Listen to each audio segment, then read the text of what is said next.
in Greenhouse, a podcast to help us grow together. I'm Steve. I'm John. And Matt's on the ones and twos over there. He's mixing today.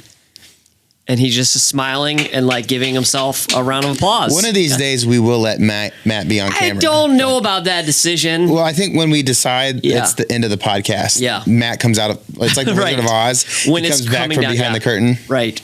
Well, I'm not saying this is Matt, but there is a saying that some people tend to have a radio face. I'm not saying that's you, but I don't, maybe, there just are some people who are like that. I actually think Matt has not a radio face, but I still wouldn't put you on camera. I don't. You never know what Matt's going to say. Mm-hmm. He's being really quiet right now. I'm a little scared. I know. What is he doing behind there? Okay, so I thought it would be fun today if we put you on the hot seat a little bit about worship stuff. We don't really... You know what we should actually get is one of these chairs should be heated. Heated. And we call it the hot seat. I mean... And someone has to sit in like an actual literal hot chair. I like the hot sauce one when they like step the hots up. And the questions get more intense too. More intense. Yeah, I like that. Hot ones with Sean Evans. Yes. That's a great idea. Like, it is a great idea. That's one of the things that... But I would never go on that. Never. I would not want to... I couldn't handle it. I can barely do like any of those like wing challenges. I just like... There's a season in your life when you're like... a high school boy and in college and you're like, you do it not because you really like it, but you're trying to like prove yourself. And now that I'm in my 30s and if I eat anything spicy, I can't sleep. Right. It's just like not worth it. Yeah. It's not worth it. So we're going to be talking about worship today. Worship. And specifically when we say worship, because worship's kind of a general word, right? We're talking about the music that we sing together on a Sunday morning. Great. So I have some practical questions for you, and then I have some like, hey, what's the value behind this question, just to give everyone an idea. Let's do it. The first one is like, what does it take to prepare the worship team each week for what they see on a Sunday morning? Yeah. So it's the baseline that it requires is like we have a team of anywhere between like 7 and 9 musicians on stage. We have a tech team, a video crew, and they're all kind of working together on Sunday mornings. And so like the baseline requirement for that team is actually like a lifetime of learning their instrument, right? There's a lot of prep and stuff that goes into making someone just able to do that thing. Jeremy, one of our drummers, he didn't just wake up and drum, right? He had to learn how to do that and practice that. Ray, one of our guitar players, I don't know. Ray's good enough that he might have just woken up and played guitar, but it requires a lot of practice, a lot of work, and before they even talk about using that gift and that ability on Sunday mornings. Do you think that's taken for granted a little bit in the church world, since like it's just no matter what church you go to, there's an element of music in it? Maybe a little bit. I think sometimes it's easy to show up on Sunday and be like, oh, that just happens. Yeah. Not realizing that, like our musicians, I know they practice a lot at home and in private. And so what you see on Sunday is directly reflected by how much they did in private. And, if they do really well on a Sunday, people will say, good job. We appreciate what you did. Yeah. Not realizing, what they're really saying is we appreciate the effort you did during the week, what you did on Wednesday and Thursday. And so people just don't know how much work that, our guys put in. But I do, because I see when they get on Planning Center and stuff. And so, most of our musicians, they, have to spend, a few hours a week practicing, preparing. And then we get together on Sunday mornings, we start at 7 a.m. So 6:50 is when everybody shows up, and we start making noise. Yeah. And then there's some, technical elements that go with all this too, right? Because there's the getting everyone together and playing a song, right? Because there's timing involved in that. People have to know when to come in and when to come out, and everyone's got to be on pace. So that happens in your run through. So you run through all the songs first before anyone gets here. We have a full worship set. You work out any kinks you might have, and then it's go time. Yeah. So band shows up at like 7. We make sure everything's working. Yeah. Matt and I get there a lot earlier than that just to make sure everything's on, and we haven't found any issues. In the band, we chug through those songs really quick because we have to kind of get out of the way. Yeah. So that whoever is, if David's speaking or if someone else is speaking, if there's videos, we have to test all that to make sure it works. So there's more than just the music piece in our setup and stuff. And we really want to make enough, room for whoever is having to speak on stage to feel, that they too also feel prepared, because we've got an 8:15 service. Right. So we've got pretty much an hour to get through all that. Yeah. Okay. So then, like, what other technical elements are there? Like, sound, lighting, computer stuff. Like, what does it take to get all of that going? There's a shocking amount of computers involved. Yeah. Now, like when I was starting, you maybe had one computer running lyrics. Yeah. But everything now is just kind of moved from hardware to software. And so, which is good overall. It's been really great. It's opened some doors that, things that would have cost $100,000 in hardware now cost $50 in software. So there's some really cool things like that, that we now have access to, but just with computers, sometimes there's things that go wrong. And so, Matt, who, running the podcast, but does a lot of our tech stuff. Often I feel like he's more having to do more like IT-esque things than, he's shaking his head. Yes. He is the problem solver, right? Yeah. And I think that's the behind the scenes stuff that nobody knows, is that the more complicated things get, which it doesn't look complicated, but when you include lights and sound and instruments and computers and tablets and all this stuff, everything has to work together for it to work. And when you rely on those, if something goes down, you have to flex and figure it out. Or have someone like Matt who knows what they're doing to be able to quickly problem solve. And I will say we've worked hard here to, as we've tried to advance our technology and do more and do things better. The other value we've held is, how do we do that and maintain, keep things simple as we can. And so they can be as flexible as they can. To not make worship overcomplicated too, there is a tendency to, add more and more elements. Yep. And how do you make it relevant yet keep it on the focus of what it really, truly, in its essence, is worshiping God. Yeah, and for us, the tech has to serve that. Yeah. And so one of my fears with technology in the church, and one of the things we work really hard to not do, is to be dependent upon the tech. And so, for example, a lot of churches, the lyrics for you to sing along with us, super important. Like, we want people to sing. The whole point is that we sing together. Yeah. But if you don't know the words, you're not going to really be able to sing. Yeah. And you're just going to kind of guess and probably mess up and get embarrassed. And so we have somebody every Sunday who they have a program called Pro Presenter, and they're running through the slides. It's kind of like a really fancy version of PowerPoint. Yeah. And what they do is really important. There's a lot of churches that have automated that. Oh, really? And so So with automated is like listen along, or you just time it. It's timed correctly, and it syncs with someone on stage hits play. Yeah. And so when the band starts playing with the song, it fires and it's timed.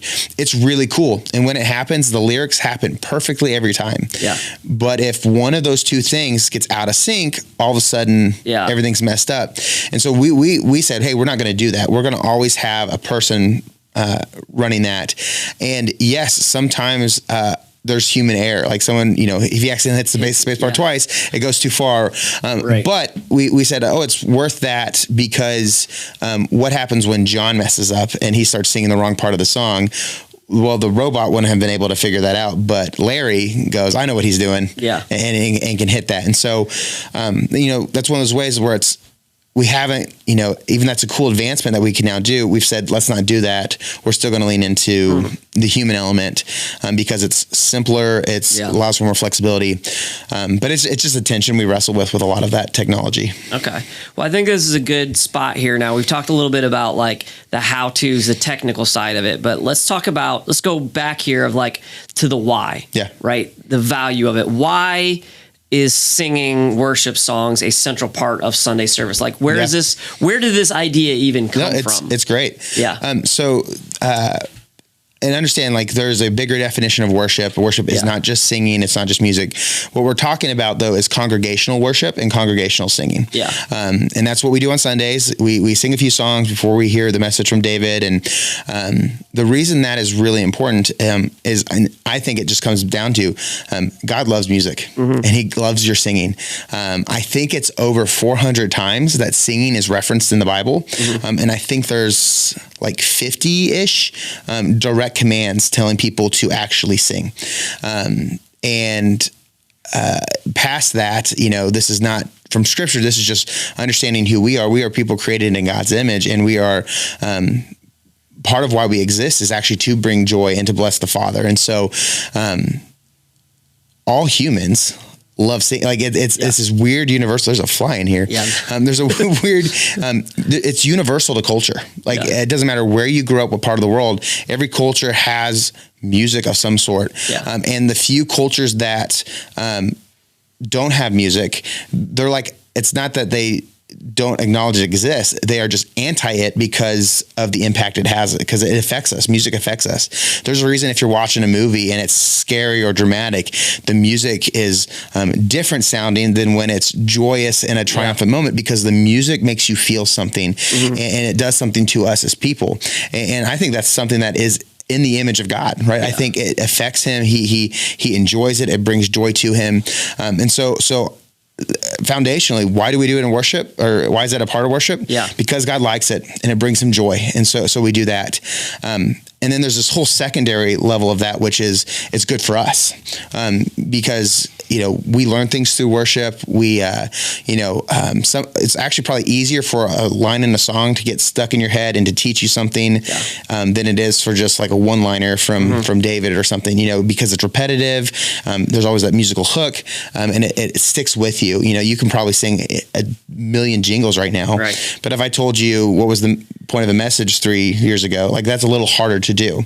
And so it teaches us, it informs us, and it sticks with us in a way that I don't think anything else in our world really does. And so it's good for us to do. And then there's the communal aspect of it. It is powerful when we are together in the same room with people and we are all praising our God, acknowledging what he has done for us, who he is, something about his nature. We're praising him for that. And then you hear other people doing that as well. You're reminded that you're not alone in this. You're encouraged by just the presence of others. Often people will talk about like, they'll say abstract things like, worship just felt powerful, or, it was just an amazing time of singing, or whatever, however they describe it. And often I think what they're actually trying to say is like, there is just something special and something powerful that happens when a group of believers are together, just declaring the goodness of God. And, what that is, I don't always want to like limit it and try to define it, but it's just something, if you've experienced it, you go, I know what that is. When a bunch of people are just together, singing, and there's just something really awesome that happens. Yeah. Would you say that along with that, there often people on a Sunday morning are just sitting and listening, right? So that's the time in the service when they're actually participating. It's like, worship is about everybody singing together corporately, right? Yeah. So would you say it's also important because that is the point in the worship service that you're sitting and you're participating in what's actually going on? Yeah. Oh, definitely. I mean, it's worship requires you to be active. Yeah. It requires you to be involved. There's no such thing as passive worship. Yeah. Right. And I'm not talking about just singing. I'm talking all forms of worship. It cannot be passive. It is you intentionally doing something to bring honor to God, and to glorify God. And so, singing, requires you to actually do something to participate, in a way that other things we do as worship don't. You can actively participate in a sermon. Often people will give feedback, amen, preach it, brother. Some people will, take notes and listen. Just intentionally listening and trying to get those gears rolling. That is worship, and that is you engaging. But, I think it's a little different, and it's not as uniform as, hey, stand and sing together is. I like having music as a central part of the church, not just because of what it is on Sunday, but what it does to the staff team and the church as a whole, having arts as an important part of what we do. I think having those creative people involved in the process of like, what does it look like for us to run a church and to include people, like, you know, it makes everything a little bit more creative when we have creative people involved in the process of it. So I think it really helps them more than just, hey, we show up on Sing on Sunday. Like we have a staff member or multiple staff members who they're thinking of how to creatively communicate worship. And it you know, helps in a lot of other areas when you have creative people on board on your team. Yeah. I mean, everybody has a different set of gifts and abilities and God-given talents and all that stuff. And our job as followers of Christ and people who are to be worshipers is to use those things, the things that God has given us, to glorify Him and to honor Him with those things. And so, you know, for some of us, He's given us musical ability. Some people have, you know, we have a group of photographers that they rotate on Sundays, and they are using an eye, a gift, a technical knowledge that they have that other people don't have, and that's just as much worship as somebody playing guitar. They're using it to glorify God with that skill and ability they have. Greeters on your team. There is a certain type of personality that is required to be on that team. To you know, I probably wouldn't be a good greeter because I have to actively tell myself to smile at people. But there are people who are, you know, you have this gift, right?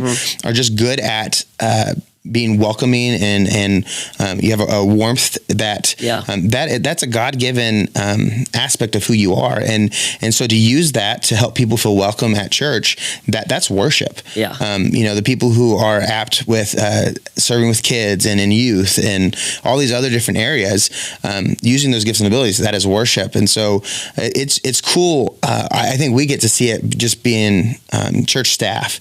You kind of get to step back and you can see how God put together this just honestly like a random collection of people at our church who have all these different types of abilities and giftings, and how He uses that on a Sunday morning to sound really corny, but like it's like creates this like symphony of worship that's not just musical. It's all these people serving one another and with the gifts and abilities God has given them, and that's one of the coolest things. That's what, you know, I think makes God so excited when He looks at church. He goes, "Wow, there's a bunch of people serving each other, and they're all different, and they're all serving each other." And I think that's really cool. I would agree with that and say that, you know, when God is using you the most, you feel like you're working the least. You know, is like it feels like it's fun on a Sunday morning when you show up and you're doing what God has created you to do. There's these two things that are intended, like what you just said.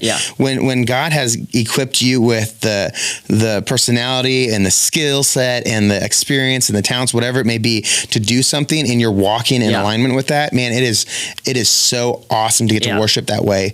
But then there's also this other element of worship, which is worship through sacrifice, which is when you do the thing you don't want to do, right?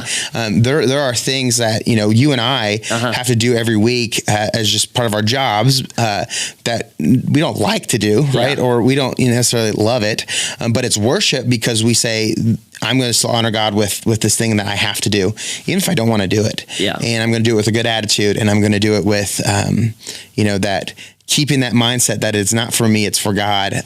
You know, and that's still worship.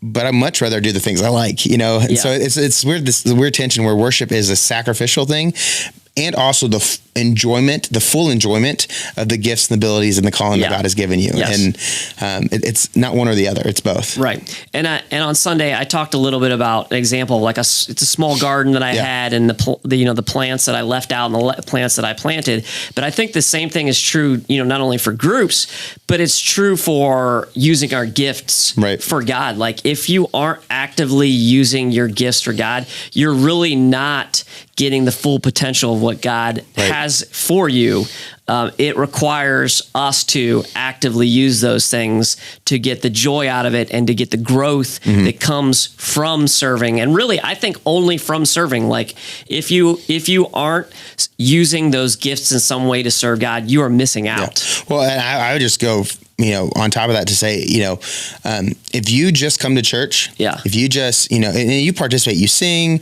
you listen to the message, you take notes, you send your kids to programming and all that stuff. You're only experiencing like 20% of what the church is. Yeah. That other 80% comes from serving, and being in, not only do you get connected on a deeper level with the people you serve with, which I think is really like, that's the best connection, I think.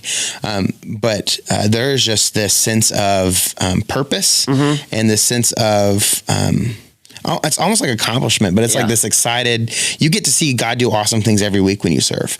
And so getting to do that, you are taking part, you're actively taking part in the mission. You're not just watching it happen, you are making it happen. And I think there's something cool about that. And I don't think I could go back. Yeah. I think if next Sunday I had to just go to church and I wasn't allowed to like do anything, I would be like, I don't really want to do this. Like, because once you experience that depth of being involved in serving and worshiping, through those things that God has given you, those abilities and all that, man, there's a richness to it that, just showing up to church does not have.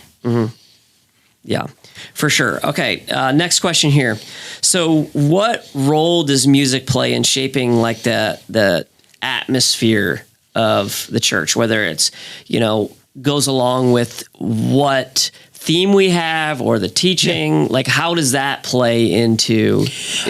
So the first part, we kind of hit on it earlier, like music affects us. Yeah. And so, and there's been a lot of study and all this stuff. And maybe you're like me and you grew up around a culture that like even said like, we shouldn't have any drum beats or stuff like that because it affects us too much and it will cause you to do these things. And so regardless of how you feel about those topics, we all just admit it, that music affects us. Certain music will carry a certain feeling. That's why movies have certain music at certain times. And when you're shopping, that playlist is different than the playlist I play at a funeral, right? There's a music has a different impact on us. And so there's an element of that with, how music affects what we do. I think often it's more, about the words we sing too. And so, there's different seasons in our church. So the season we're in right now, we're entering into is this More Than Able campaign, where we're really looking at, we're trying to expand the building so that we can have more room for more people. And it's a big endeavor. Like it's going to require all of us to make sacrifice, require all of us to take big steps of faith. Yeah. And so the music we're singing over this next season is going to reflect that. We're going to be a little more faith driven in on the lyrics we pick. We're going to be a little more one of the songs we're doing it's called More Than Able. It goes along with the campaign. But the line is, who am I to deny what the Lord can do? Right. That's the mindset that we're trying to build. And so a lot of the songs are going to tie into that atmosphere. But, around Easter, we start singing a lot more heavily about Christ's death and resurrection, right? Because in that season, that's what we're focusing on. For Christmas, we sing Christmas songs because that's the season we're in, and that's what we're focusing on, those elements of those things. So we're teaching within inside of those worship songs, and people are reading those lyrics and saying those words along with everyone else. Absolutely. Yeah. I've had this happen where, and sometimes it happens and it wasn't planned. And that's my favorite when that happens. But there's been a lot of times where it's really funny as I laugh whenever this happens, where I'll sing a song. I have no idea what David's message is yet. Like some seasons I'm more involved in knowing what he's preaching. There are seasons where he'll tell me Saturday, hey, I'm completely changing what I'm preaching. Right. Yeah. So I don't know. Right. But we're still doing the same set we planned, a few weeks in advance. Yeah. And the song perfectly fits what David preached, right? It sets it up in a way that like you feel it here, and it introduces the idea, and you're starting to think that way and feel that way. And then David will preach from God's word, and you'll be like, that's what that meant. And now I have this understanding, this knowledge, and I have this I think churches think it's a dirty word, but an emotional, understanding as well, to a deep spiritual truth, and that's going to stick with me, right? And I think that's really cool when that happens. But I've been places before, and that happens, and I didn't think anything of the song, And then as soon as the preacher got up and preached, and then I saw the connection, all of a sudden that song was powerful to me, and vice versa.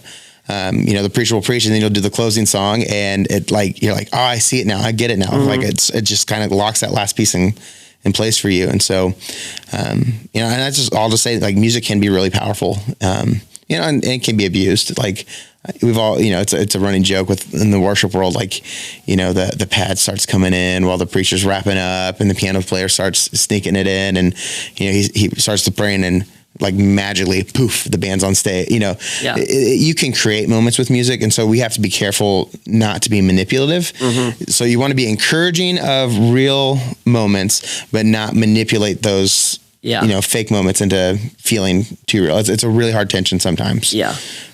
So one of the questions I have is not necessarily on my list here, but one thing that I think of is that, I feel like at the gathering we're really blessed that we have quality music and that we have one style. There's a lot of churches that have to have, multiple styles, because oftentimes people pick a genre of music or a decade of music and they don't move past that, right? Like whatever they grew up with in their, teens and 20s is a style of music they stick with for the rest of their lives. So anyone trying to pick a style of music for a large group of people has to be very challenging, because if there's something that everybody in the church or the majority of people at church have an opinion on, it is music. And it's not always just the music, it's the volume, it's the, every aspect of that. You'll have two comments that are like in total opposition. You guys, it sounded just right. It was too loud. It was too soft, all on the same Sunday. All on the same Sunday. All on the same Sunday. It was like, why can't you guys just do this? Right. And what would you say to that of like someone who comes in and may not have their preference? Yeah, I think it's because it's a preference. Let's be honest. I want to look at the camera and say worship music does have preference, right? And I think that we all have to understand that what I prefer may not be what the person sitting next to me prefers. I don't want to ever be like, so I think it's often a little deeper than just like, I prefer a Snickers bar over a Reese's, right? Because it is a bigger deal. Worship is a really important thing we do. And it's informed by more than just your taste. Often your preference in music has to do with what you experienced, in not just with worship music, but with just music in general. What is popular when you're in high school and college is what you will consider to be the golden era of music. It doesn't matter what generation you are. It doesn't matter, what band it was. It's like what you listen to then is probably who you will like, because that's when you are forming your opinions and your taste. And so, for me, I still like the bands I liked in college. There's some new stuff I like, but a lot of the new music I just don't even want to listen to, because it's not. I already like this, and so there's an element of that. The other element of this is, different traditions where if you grew up in a more traditional church that only did hymns, you are likely to have an affinity for hymns over modern music. If you grew up in a tradition that, kind of like what I grew up in, which was kind of in the back end of the worship wars in the 90s and 2000s, you grew up in a culture that kind of said no to tradition, right? Where it was almost anti-tradition, honestly, to a negative way sometimes. And so that informs what you probably grew up with. Some people grew up in churches, like Church of Christ, no instrumental music, right? Well, that's going to inform what you believe and feel. And you may now, sometimes people at our church, because we're a non-denominational church, we're a young church, we're 20-ish years old, 18 years old, somewhere around there. Yeah, somewhere around there, 18-ish. 18-ish years old. We don't have we weren't around during the worship wars. Yeah. So you might find yourself here. And if you're coming out of a tradition like that, you might be here despite, what your preference is, Yeah. or you might be here as a reaction to the tradition you experienced, right? Yeah. So like, I like the gathering because it's modern, because I grew up in a traditional place, and like, I'm kind of reacting to that. And some people it's like, I would prefer traditional, but I'm here anyway because there's other things, Yeah. Well, I like the way of looking at that, because you're addressing the fact that it is preference, or somewhat preference, but it's much deeper than that. And that's why, like, when people say people often be like, "Oh, John, why don't you play more hymns?" And Yeah. we try to do them occasionally. It's been harder now since we've gone down to 3 songs. Yeah. Because of space. But when people say stuff to me like that, it's tempting to be like, "Oh, why are you critiquing? Why are you?" It's like, no, like, they genuinely have this desire to hear a hymn and to sing a hymn, and I'm not going to get mad because that's I'm not going to be, "Oh, that's just your preference." Yeah. No, I hear that, and I get why you're saying that, because you probably have that feeling deeply. There are times where we don't play songs that I would love to play, because they just don't fit with what we're doing right now. And so like, there's this assumption that every song we sing is a song I love. Yeah. It's like, no. A lot of the songs we sing is just because I think it's a good song for us to sing in this season. Yeah. It's a song I think our band will do well. It's one that I think a lot of people would be able to connect with.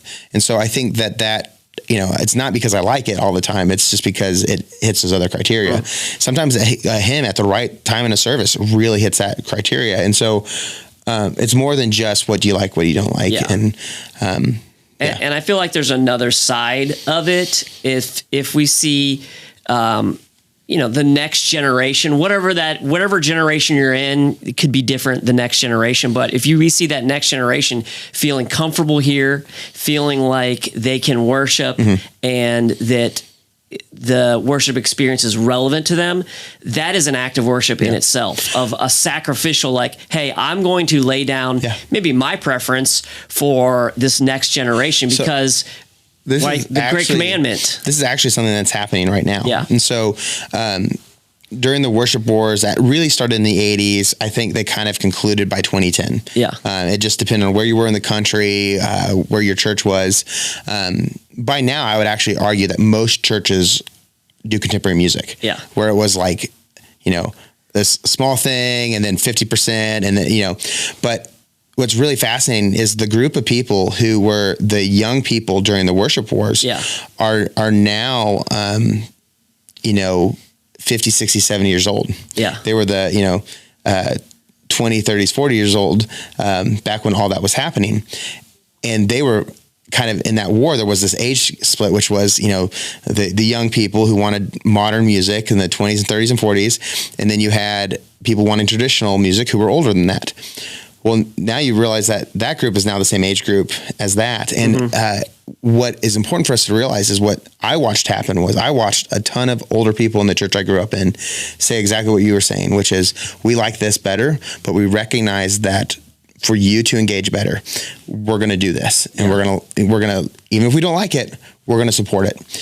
And now we all at some point in our life are going to have to make that decision and say, like, and even now, I don't like a lot of the young music I'm hearing from, some of the cool young Gen Z, Gen Alpha geared music. If I'm still blessed to be leading worship when that age group is now kind of, I don't know, like the target, when they're the ones that need to be reached most, I hope and pray that I have the humility to say, even though I don't like this, we'll do it. Yeah. If it is, and honestly give it a chance. Yeah. Is that difficult for a worship pastor to do that? So I think it's hard. There's this like joke about, there's no worship leaders over 40. Yeah. Because it seems like churches just want to target like young people. Yeah. So I think it's hard because I think there's a combination of like, you burn out, because you're like, I don't want to have to relearn all this stuff. But also the sense of I'm ready for change happens too. And, so I don't know. I think it's probably as hard as it is for anybody to change what you've been doing, to do something different. But that's how church works. There's a season where there is a season when church is for you. Yeah. Like right now, I would say if you're a parent with young kids, our church is for you. Yeah. We're not going to ask a ton of you. We want to support you. We want your kids to be connected. We're investing in you as a family. But but what that means is if you're younger than that, right? You don't have kids, you're maybe not married yet. Yeah. I think that's a great opportunity in season for you to be serving nonstop. If maybe, you just sent your kid off to college and now you're like, what do I do with myself? Invest in church, invest in the community, because it's a season that you're now in where you can serve others probably a little more easily. Yeah. And we all go through those seasons and, just recognize that in yourself. Like, it's okay right now that church is for me, that I'm showing up, that I'm not able to serve as much as I want to. But keep that in the back of your mind. There's going to come a time where now who you are today will be somebody else tomorrow. Yes. And it's your now chance to go serve them just like you were served. So. Yeah, I think that's a great way to look at it and a great opportunity for all of us to say, like, whatever stage of life we're in, be looking to serve the next generation. Absolutely. All right. Well, I think thanks for sharing a little bit about your experience and giving us a little more light and what it takes to lead a healthy worship team at a church. So appreciate you all. And we'll be back here next week. Thanks. Bye.